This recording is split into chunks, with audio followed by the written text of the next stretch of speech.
We all love zombies.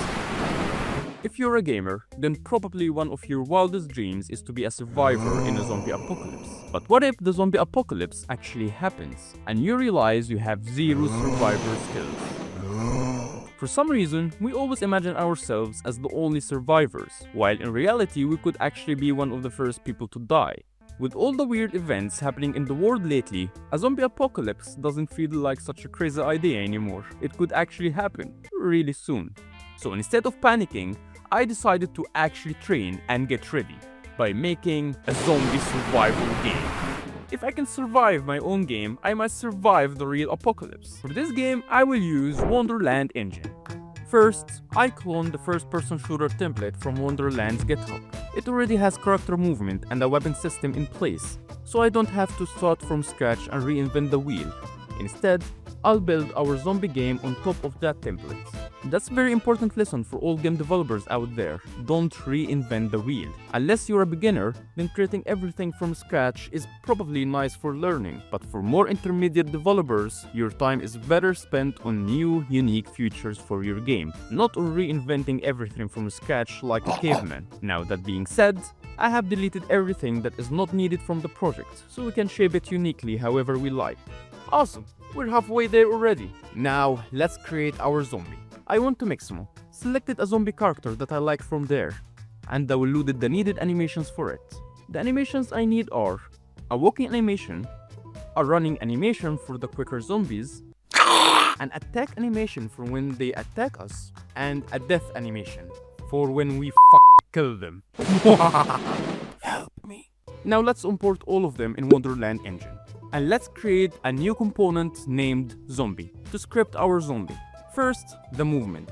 At the start, I will make it randomly play either the walk animation or the running animation based on an isRunning variable. Now it randomly plays either the walking animation or running animation on game start. Awesome! In the update function, every frame will use lerp to set the zombie's location closer to the player. Let's test it out. Awesome. But the only problem is that it looks weird because it's not looking at us. A zombie with due respect. Really. Okay, let's also update its rotation every frame to look at us. Awesome. Now that's a respectful zombie. Okay, I take my words back. It doesn't respect personal space apparently. Now for the attack. I want the zombie to attack us when it gets close. I swear we are creating a very non-respectful zombie here. So I've created a physical sphere around it. When the sphere touches the player, we then know that the zombie is near the player. We'll then play the zombie's attack animation.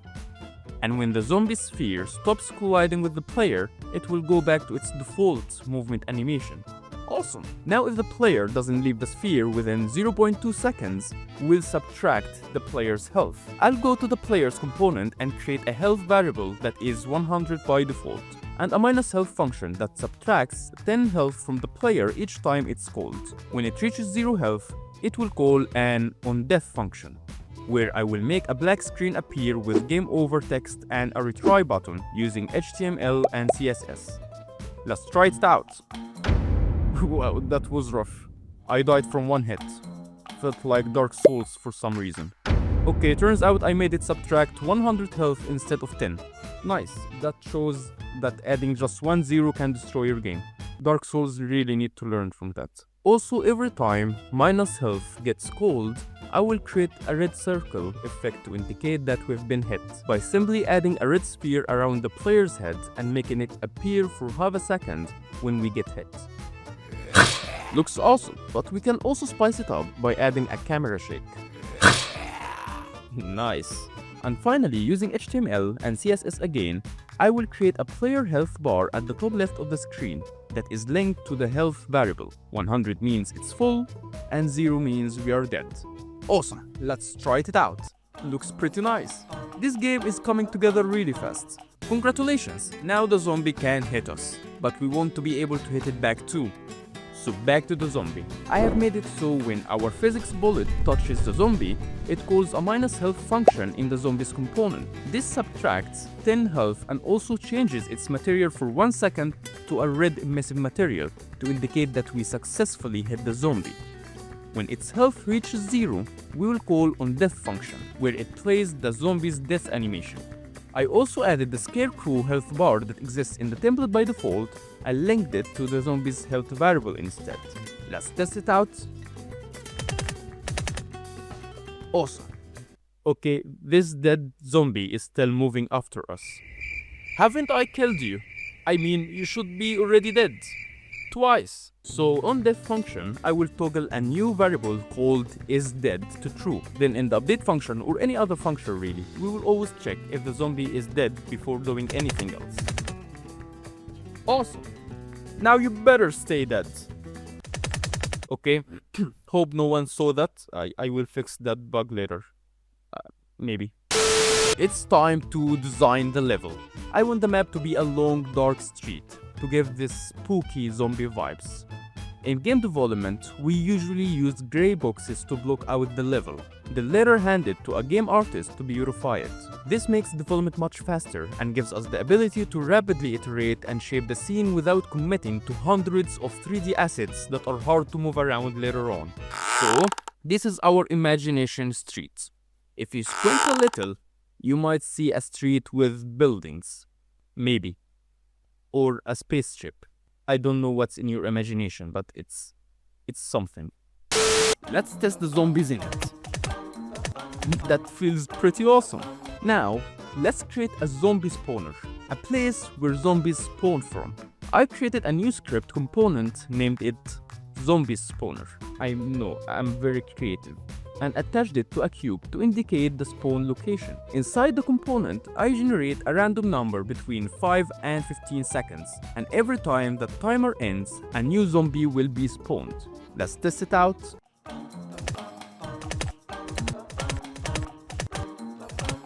Awesome! Now it's time to beautify this ugly map. I searched online for nice 3D building models and found this grid pack by Pure Polygons. Looks pretty awesome. I replaced the blockouts with the buildings. Then I relighted the scene, made the sky slightly reddish orange to give it this apocalyptic vibes. I then tinted the sunlight a little green for a spookier feeling. Downloaded a nice street lamp model made by Willow Box Art. Willow Box Art. Used emissive material and spotlights to give the scene more dramatic lighting. Added some random sound effects. And now, let's see the final result.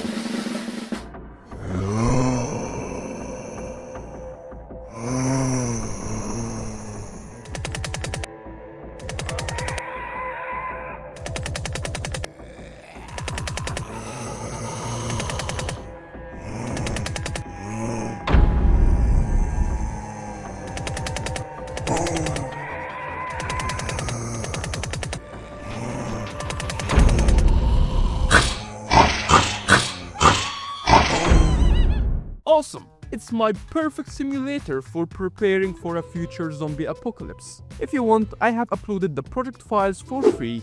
You will find them in my Discord community, where you can also communicate and make friends with awesome gamers and game developers. Yes, we are a very small community right now, but I dream that one day this community will be very large community. Maybe more than 10 members or something. Don't forget to like and subscribe, as that truly supports me and helps me continue creating more videos. Hope to see you in the next video, and that will only happen if you liked and subscribed, by the way. So like and subscribe.